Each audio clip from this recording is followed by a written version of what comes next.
Nagsimula ang pelikula sa isang lalaking nagngangalang Casey Bowman na nakatira sa martial arts dojo sa Japan na pinamumunuan ni Sensei Tadashi. Dahil sa kanyang determinasyon at pagnanais na makabisado ang martial arts, nakuha ni Casey ang respeto ng kanyang sensei at ng kanyang anak na si Namiko. Habang nagsasanay siya kasama si Namiko, makikita natin na meron silang nararamdaman para sa isa't isa. Nakita ito ni Tadashi at lumapit upang sabihin na isantabi nila ang kanilang mga emosyon at mag-focus sa kanilang pagsasanay.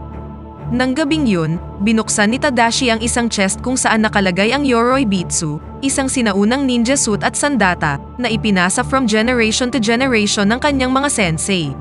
Lumitaw ang mga ninja bilang mga mersenaryo noong 15th century kung saan kinuha sila bilang mga espiya, arsonista, at maging mga terorista. Dalubhasa ang mga ninja sa martial arts at madalas na gumagamit ng lason para sa pangba-blackmail. Kapag pumanaw na si Tadashi, papalitan siya ng isa sa kanyang mga estudyante at kasama nito ang Yoroi Bitsu. Kalaunan, tinipon ni Tadashi ang lahat ng kanyang mga estudyante at inihayag na sina Casey at Masazuka ang pinakamahusay na mga mag-aaral sa dojo.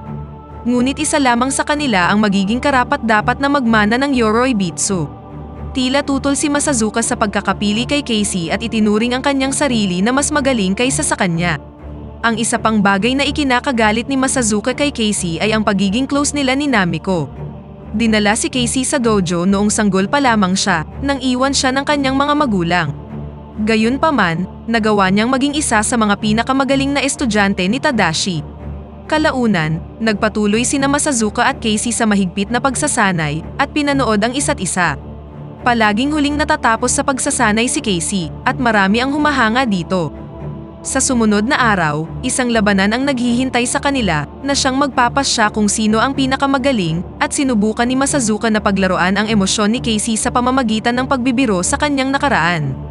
Namagitan sa kanila si Tadashi at sinabihan si Masazuka na mag-ingat sa kanyang mga kilos dahil meron itong kahihinatnan. Hindi nagtagal, inayos ni Tadashi ang isang sparring match at hiniling kina Casey at Masazuka na maglaban. Dahil sa puot at selos na nararamdaman, inatake kaagad ni Masazuka si Casey.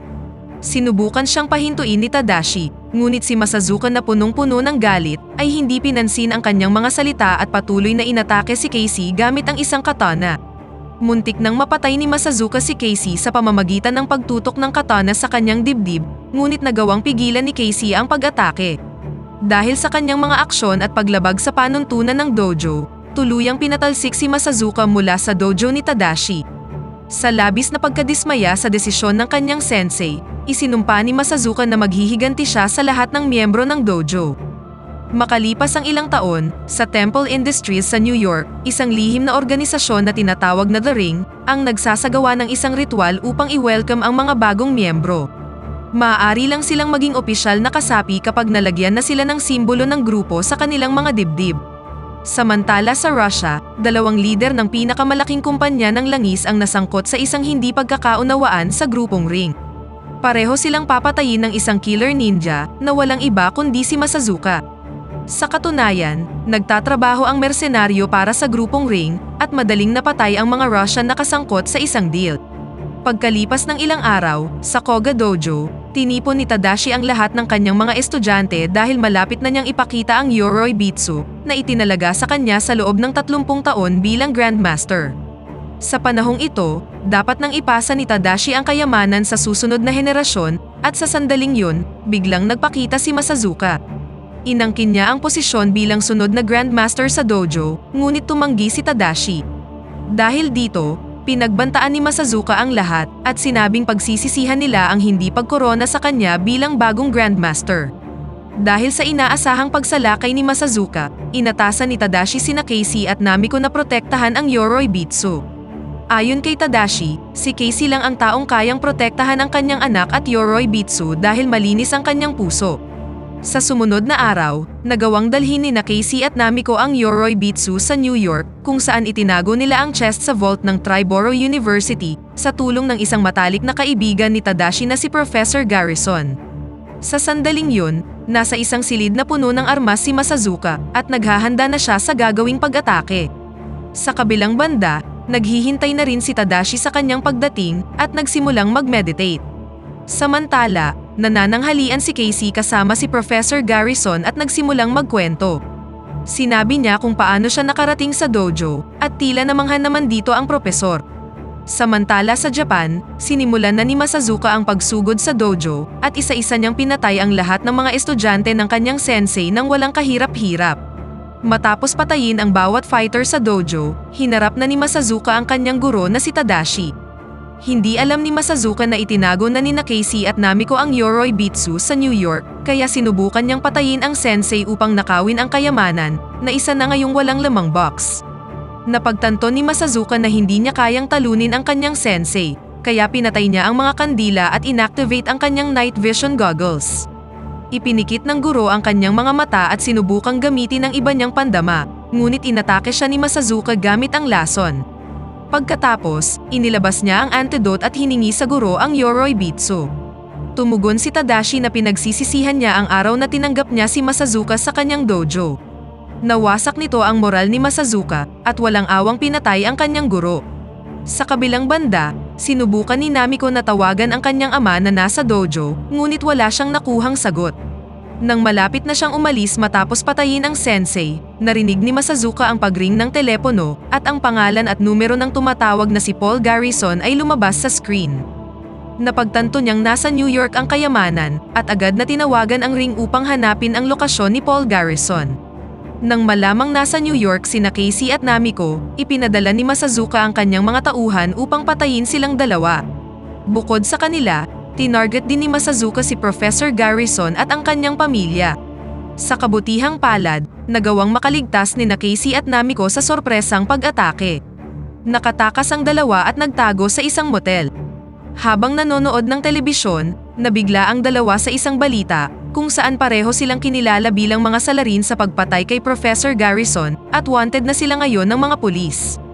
Iminungkahi ni Namiko na humingi sila ng tulong sa pulisya, ngunit napagtanto ni Casey na makukulong sila at nanakawin ni Masazuka ang Yoroi Bitsu. Kinaumagahan, mag-isang nagising si Casey at nagsimulang mag-alala. Bumaba siya para hanapin si Namiko at nahanap siya sa isang diner. Habang nagtitimpla ng kape ang may-ari ng diner, napansin niya ang mga mukha ni Casey at Namiko sa dyaryo. Napansin ni Casey na may kahina-hinala sa lalaki at nakita ang dalawang mersenaryo sa labas. Muli silang inatake ng mga tauhan ng ring, ngunit madali nilang natalo ang mga pumasok na lalaki at nagsimulang tumakas sa kalye. Ngunit hindi pa ito natatapos dahil isa pang grupo ng mga kalalakihan ang humabol sa kanila. Tumakas ang dalawa sa may subway at sinubukang magtago sa mga tao. Gayunpaman, sinuri ng mga tauhan ang bawat bagon at sa huli ay wala na silang nagawa kundi ang makipaglaban sa kanila sa loob ng tren na naglalaman ng maraming pasahero. Salamat sa maraming taon ng pagsasanay sa dojo, nagtagumpay ang dalawa na talunin ang masasamang tao sa kabila ng kanilang madaming bilang. Nang makatakas sila sa mga tauhan ni Masazuka at bumaba sa tren, agad silang tinambangan ng mga pulis at dinala sa police station. Kinwestiyon ang dalawa, ngunit ang kanilang kwento tungkol sa ninja na si Masazuka ay tila hindi kapani-paniwala sa mga opisyal. Samantala, binisita ng kontrabida ang grupong ring at tinanong kung nahanap na nila sina Casey at Namiko. Sinabi ng leader ng mga tauhan na hindi nila nakita ang Yoroi Bitsu at ang dalawa ay nasa police station. Sa sobrang galit, pinatay siya ni Masazuka sa harap ng lahat at nagbantang papatayin sila isa-isa kung hindi nila mahahanap sina Casey at Namiko. Nang gabing yun, nagpanggap si Masazuka bilang abogado ni Namiko at pumasok sa police station. Pagkapasok sa loob, agad niyang pinatay ang kuryente sa gusali. Iniwan ng mga opisyal sina Casey at Namiko at lumabas upang tingnan kung ano ang nangyayari. Gamit ang madilim na paligid, pinatay ni Masazuka ang ilang mga pulis gamit ang kanyang katana. Dinala sa labas si Namiko ng mga opisyal, ngunit pinatay din sila ni Masazuka at pinatumba ang dalaga. Si Casey, na nakatali pa rin sa mesa, ay nagawang sirain ito at napalaya ang sarili. Pumunta siya sa pasilyo kung saan nakita niya ang ilang wala ng buhay na mga agent. Sa isang punto, nahanap siya ng mga pulis at inutusang lumuhod sa sahig, ngunit biglang dumating si Masazuka. Iniligtas ni Casey ang isa sa mga pulis mula sa pamamaril ni Masazuka, na kinidnap si Namiko. Natakot ang opisyal at na-realize na totoo nga ang mga ninja, kaya hinayaan na niyang makaalis si Casey. Ikinulong ni Masazuka si Namiko sa isang lugar at hinimok siyang sabihin ang kinaroroonan ng Yoroi Bitsu. Ibinunyag ni Masazuka na pinatay niya ang kanyang ama at lahat ng miyembro ng dojo dahil pinagtraidoran nila siya. Matapos makakuha ng clue tungkol kay Masazuka mula sa isa sa mga thug na sumalakay sa kanya, pumasok si Casey sa Temple Industries building. Matapang niyang nilabanan ang lahat ng tauhan ng ring group at nahuli ang kanilang pinuno. Nakuha niya ang numero ng telepono ni Masazuka mula sa presidente ng kumpanya na si Mr. Cole at agad siyang tinawagan. Pumayag si Casey na ipagpalit ang Yoroi Bitsu para sa buhay ni Namiko at napagkasunduan nilang magkita mamaya sa may construction site. Pagkatapos nito, nagmamadaling pumunta si Casey sa universidad para kunin ang kayamanan. Nahanap niya ang Yoroi Bitsu, isinuot ang ninja suit at inarmasan ang sarili. Bago umalis, naglaan siya ng ilang minuto at isinagawa ang ritual ayon sa patakaran. Samantala, inutusan ni Mr. Cole ang kanyang mga tauhan na patayin sina Casey at Masazuka.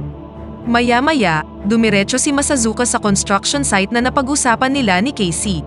Pagdating sa site, inutusan siya ni Casey na palayain si Namiko habang ibinababa ang chest.